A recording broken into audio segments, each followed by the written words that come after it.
Hello my beautiful watchers, I thought this week we could take a quick break from adaptations and do a straight up book review. I guess I can't really say this book is adaptation free, more it's adaptation adjacent, or if HBO has any sense, adaptation inevitable. After seeing season 7 of Game of Thrones, my worst fear is now the idea of them letting Benioff and Weiss write their own original story prequels.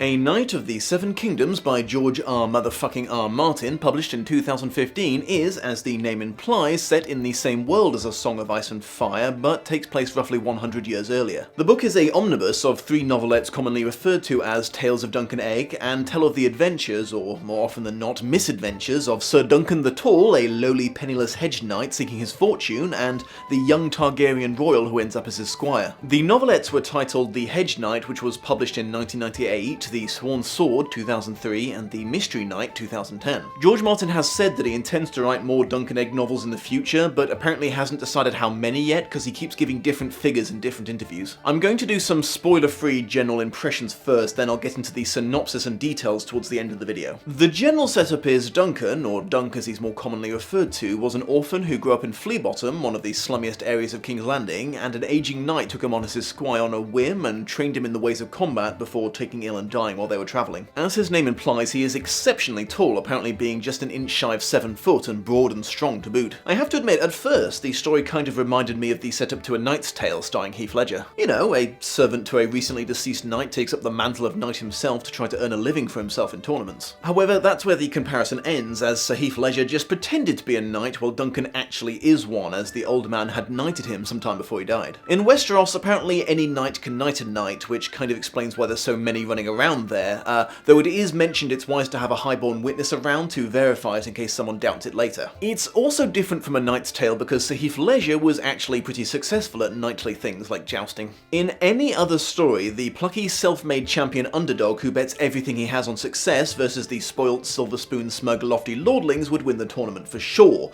but this is George R. Martin, the man who sustains his life force with the tears of his readers.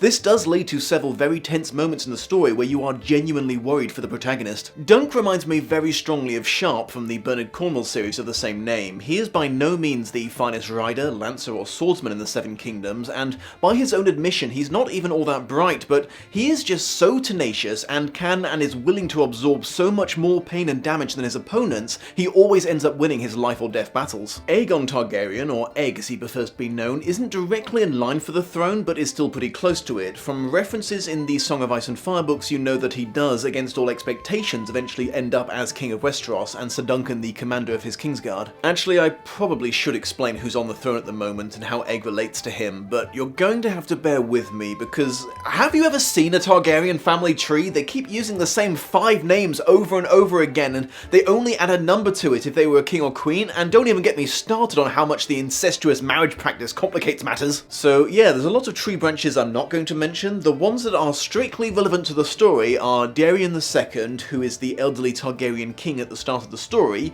his eldest son Baelor, his youngest son Maekar, and Maekar's sons Daeron, Aerion, and Aegon, aka Egg. Maekar also has a son called Aemon, who is not in this story, but you might recognise as the Maester of the Night's Watch who befriends Jon Snow many years later. How Egg ends up being Sir Duncan's squire is a long story and quite spoiler heavy, but the short version is he really wanted to, and his father is eventually convinced that it might be a good idea to give him a chance to get his hands dirty and see Westeros for a few years. I really liked Egg as a character because he forgoes all of the spoilt prince who needs to learn to toughen up tropes. He works really hard and takes orders right from the moment he turns up in the story.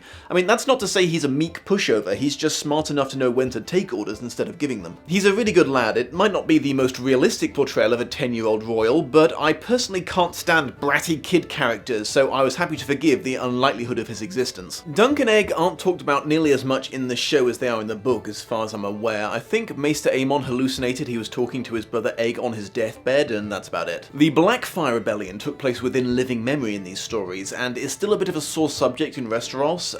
Aegon IV, who was the king before the current one, was a bit of a manslut and left a lot of bastard children kicking about, and in a surprise move legitimised them all on his deathbed and gave his Valyrian steel sword Blackfyre to one of his bastard children named Daemon. The realm was split pretty evenly between the supporters of the Trueborn heir and the supporters of Daemon, and there was a big old civil war with the supporters of the Trueborn eventually winning, but it was pretty close. Daemon used a colour inverse Targaryen sigil for his banners, so the shorthand for which side you were on became whether you were for the red dragon or the black, but it was actually considered good manners just to not ask at all in case you were on the opposing side to the bloke you're having a drink with. Despite being set in the same world, I noticed huge differences between A Knight of the Seven Kingdoms and the Song of Ice and Fire books. For starters, it only has one narrator, everything is told from Dunk's perspective. This gives a much narrower look at the world, but feels a little calmer, and it also means the character can be developed properly in the much shorter stories. It's also a tad more...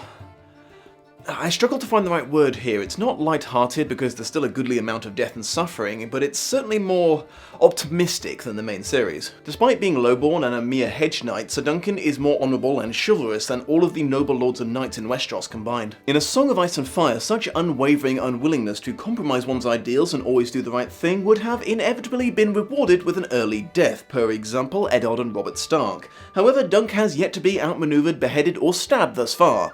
Actually, that's a bit of a lie, he's been stabbed a bunch of times, it's just failed to kill him. In fact, he tends to get quite good endings to his tales, bittersweet sometimes, or even a little bit tragic, but good nonetheless. The very fact that there are endings is actually kind of weird to see in Martin's work if you're used to Ice and Fire, which is telling one really long story, so each book tends to end on a cliffhanger for most of the cast. Each tale of Dunk and Egg, while part of a continuous narrative, can also work as a self-contained story with their own beginning, middle and end. This book gives you a chance to see some of the things that you can't in the main series, like what things were like in Westeros in the 400 years that the Targaryens were in power. After reading it, I kind of wish there were more living Targaryens in a Game of Thrones, because it turns out, as long as they weren't the mad ones, they were fucking hilarious. I mean, there was some Douglas Adams level of dry wit exchange by them in this book. It was also fun to see the Kingsguard back when they were actually made up of the finest and most honourable warriors in the Seven Kingdoms, before appointment to the position became basically all political. There's another interesting character in this who only turns up briefly but is talked about a lot, called Bryden Rivers, who was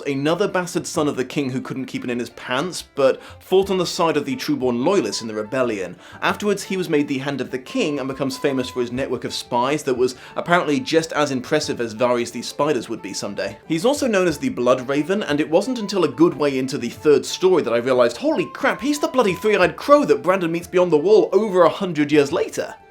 Crazy shit's gone on there. All in all, this is an interesting book, not so much because of what's in it, but how it manages to be so different to the main Westeros series while also being very similar. I get paid to be a book reviewer. One small issue with it is something that's indicative of many omnibus publications, namely because it was originally 3 short books, if you're a fast reader, you might end up reading the same things repeated over and over as the author works in a recap at the start of later stories and re-establishes some things that people might have forgotten in the years between their release. It's far from being a huge issue though. Martin is a very talented author, so I was expecting this to be good and I was not disappointed. This might actually be a good book to start with before moving on to the main novels if you're nervous about getting into them. It is less, brutal on your feelings, even if there are still some tearjerker moments. Okay, moving on to the more spoilery stuff. Because I really want you guys to read this book for yourselves, these are going to be very slimmed down synopses, and I'm mostly going to be talking about the first one as that has all the setup. If you want to go in completely spoiler-free, you should excuse yourself immediately. For everyone else, onwards to glory. Dunk also kind of reminds me of Sharp because he's a relatively unimportant person who has a huge impact on the world around him. In the first story, the Hedge Knight, by the way, in case you didn't know, a Hedge Knight is like a knight-errant, someone who has been knighted but doesn't own any land and isn't pledged to the service of any particular lord. Anyways, in the Hedge Knight, newly made Knight Duncan comes across what appears to be a random bald boy at an inn and eventually takes him under his wing in the same way his late master did for him. There's a big old tourney going on nearby and Dunk hopes to win the prize money there. He has a bit of a hard time getting accepted into the list because he had no witnesses to his knighting, but Crown Prince Baelor Targaryen is there and tells the staff to stop being arseholes and just let him take part. However, before Duncan can even perform his first joust, he's forced to intercede to save a young girl from being beaten to death by Aerion Targaryen, who had decided that the puppet show she was putting on was treasonous because it involved a dragon being slain. He punches Aerion in the face and kicks him before being pile-ganged by his guards, and is only saved from immediate execution by his squire Egg, who reveals himself to actually be Aegon Targaryen, Aerion's younger brother, who shaved his head and ran away from home to escape him. Baelor is of the opinion that Dunk was probably justified justified in punching his dickhead nephew in the face, but it's just not allowed to punch the royal family in Westeros, so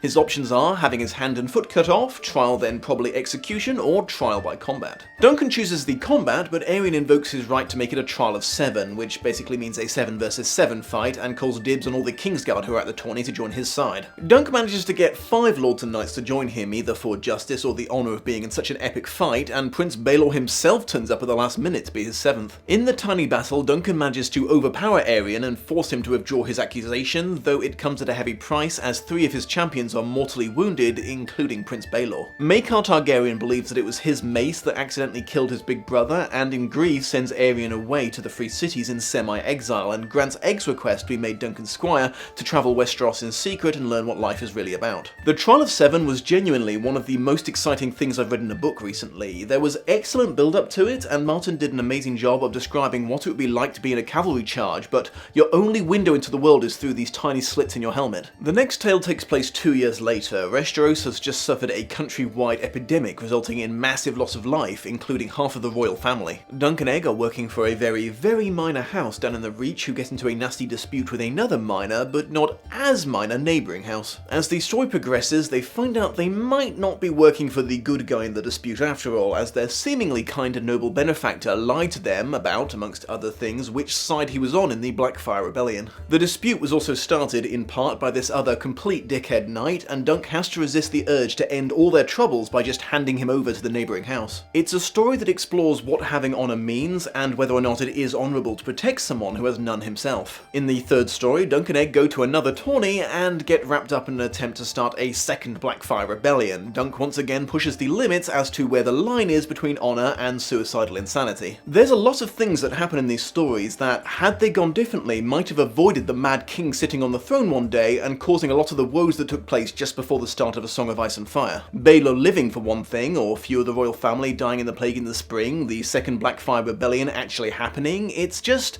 interesting to me to see all the very specific set of events that occurred that led to everything going tits up in Westeros at exactly the worst possible moment 100 years later. So, to recap, a very well-written book with some very exciting moments and an unmistakable cousin to A Song of Ice and Fire while still being its own thing. Oh, and it's also got some action one-liners worked into it in places, so there's that. Thank you for joining me, my beautiful watchers. The standard reminder that the YouTube algorithm is a black pit of hatred and despair, and liking, commenting, sharing, and subscribing is the only way to help channels fight it. See you soon.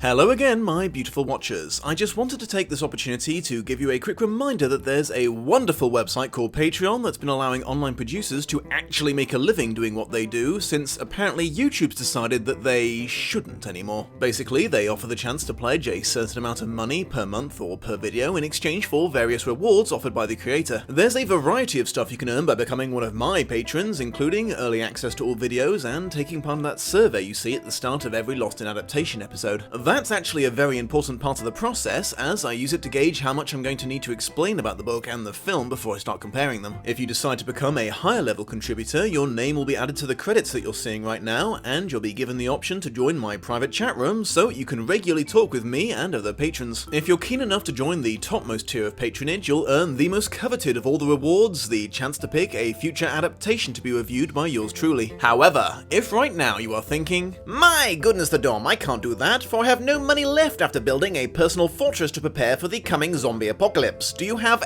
any idea how expensive a lifetime supply of food, water, and ammunition is?" Fear not, it would still be a huge help to me if you were to give that like button the old clickaroo, share this episode on social media with perhaps a little recommendation to your friends to check it out, and subscribe if you've not already. It really helps my channel grow and reach new beautiful watchers. I hope you have a most pleasant day, and I will see you in the next episode.